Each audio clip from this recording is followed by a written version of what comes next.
గాలిగోపురం. గాలిగోపురం మీద ఎన్ని విగ్రహాలు బొమ్మలు చెక్కున్నారు చూశారు. అందులోనూ శ్రీకృష్ణుడు చరిత్ర మొత్తం కూడా వేస్తున్నారు. శ్రీకృష్ణుడు శ్రీరాముడు చరిత్ర ఇక్కడ చూశారు. పాలు తాగేటి చిన్ని కృష్ణుడు పోతనని చూడండి పీల్చి పిప్పి చేస్తున్నాడు. ఇది చాలా అద్భుతంగా ఉంది కదా.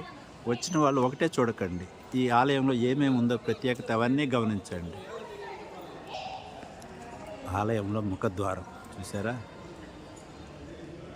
ఇక్కడ పడుకో అన్నారే ఈయనలాగే ఉంటుంది అక్కడ లోపల విగ్రహం.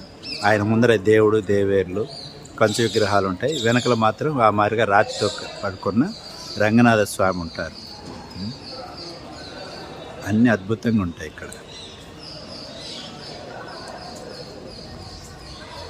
ఓం నమో నారాయణాయ. శ్రీరంగం సమాప్తం.